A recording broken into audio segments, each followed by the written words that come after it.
मेरे को समझ में नहीं आ रहा कि भाई इस सरकार में किस तरीके से ये सुनवाई नहीं हो रही है।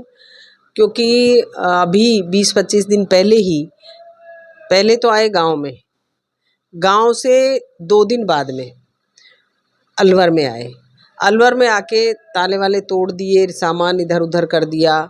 बाकी लेके कुछ नहीं जाना तो संदेहास्पद स्थिति है कि भाई वो बेडरूम में जाना और उधर बाथरूम और वो सारी चीज़ों को चेक करना।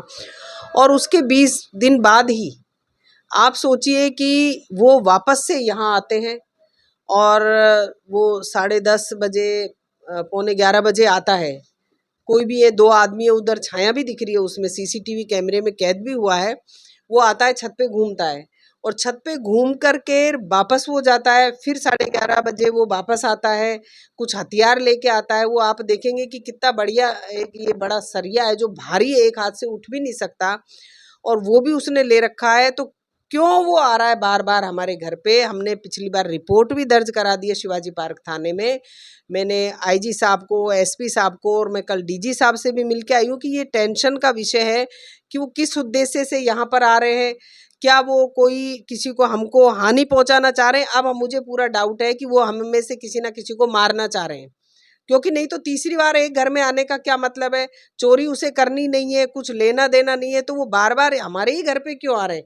तो ये एक सोचनीय विषय है। सरकार को अवगत कराने के बाद में मैंने पुलिस प्रशासन को रिपोर्ट दर्ज कराने के बाद में 20 दिन के अंदर वो पता नहीं लगा पा रहे हैं क्या है। और अब ये तीसरी घटना आज हुई है, तो हो सकता है कि वो मार जाते हैं हमें, गेट खोल देते तो हम वो सीधा हमला करते हैं हमारे ऊपर इतने भारी सरिये से।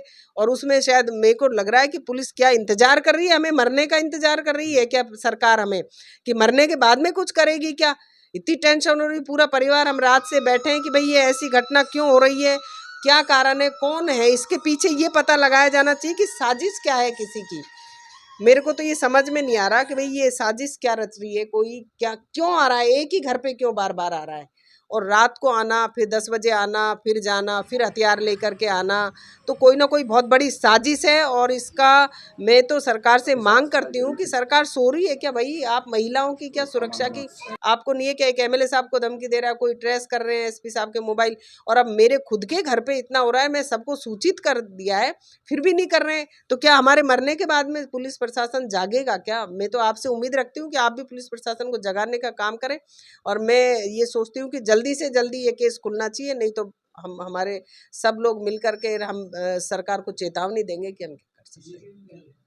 सीसीटीवी कैमरे में दिख रहा है कि पहले वो आता है और आकर के वापस वो जाता है। क्या करता है? सीसीटीवी कैमरे से बचता हुआ जाता है, फिर वापस वो हथियार लेकर के घर पे आ रहा है। तो किस उद्देश्य से आ रहा है? मारने के उद्देश्य से आ रहा है, चोरी के उद्देश्य से तो वो लग ही नहीं रहा कि हमें आ रहा है। वो तीसरी बार आया है तो किस ना कुछ करने के लिए आया है, मारने के लिए आई। अब मैं तो, मेरे परिवार को तो मुझे डर घुस गया ना कि भाई हमारे बच्चों को मारे या हमारे हस्बैंड या मेरे को किसी